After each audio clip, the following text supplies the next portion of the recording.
Hello, dear listeners, and welcome back to another episode of our podcast. Today, we're going to delve into a topic that's close to my heart and I believe will be of great interest to all of you who love to create, design, and enjoy beautiful outdoor spaces. We're going to talk about incorporating structures and arbors into your landscape to enhance its beauty and functionality. Let's start by understanding what we mean by structures and arbors. In the context of landscaping, structures can refer to anything from pergolas, gazebos, and pavilions to sheds, greenhouses, and even outdoor kitchens. Arbors, on the other hand, are typically arch-shaped structures that serve as an entrance or a focal point in a garden, often covered with climbing plants or vines. Now, why should we consider adding these elements to our landscapes? Well, structures and arbors can add depth, dimension, and character to your outdoor space. They can create a sense of enclosure, provide shade, and serve as a focal point. They can also provide a framework for climbing plants, adding a vertical element to your garden design. Let's start with structures. When it comes to incorporating structures into your landscape, it's important to consider their purpose, location, and design. Are you looking for a quiet retreat, a place to entertain, or a functional space like a greenhouse or a shed?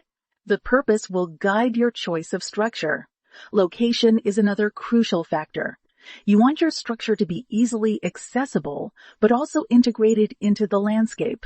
Consider the views from and to the structure. You might want to place it in a secluded corner for privacy or in a central location for entertaining.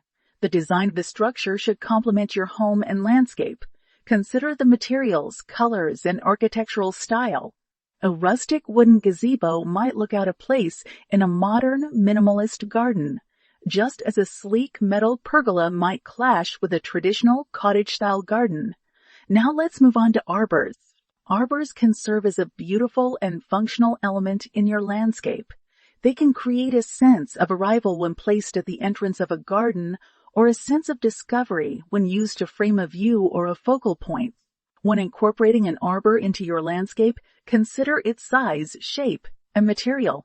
An arbor should be tall enough for people to walk under comfortably and wide enough for a pathway.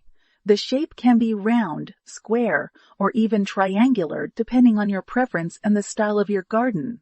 The material of the arbor should be durable and weather resistant. Wood, metal, and vinyl are popular choices. If you plan to grow climbing plants on your arbor, make sure it's sturdy enough to support the weight. Choosing the right plants for your arbor is another important consideration.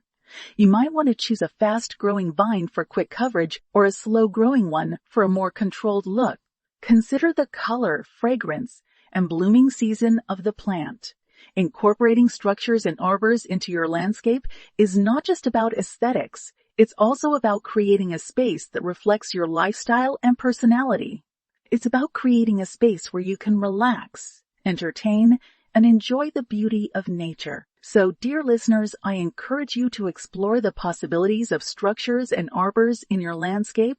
Whether you have a small urban garden or a sprawling country estate, there's a structure or an arbor that's perfect for your space. Remember, the key to successful landscaping is planning.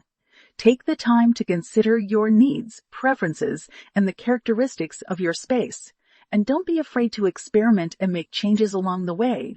After all, a garden is a living, evolving entity, and so should be your enjoyment of it. That's all for today's episode. I hope you found it inspiring and informative.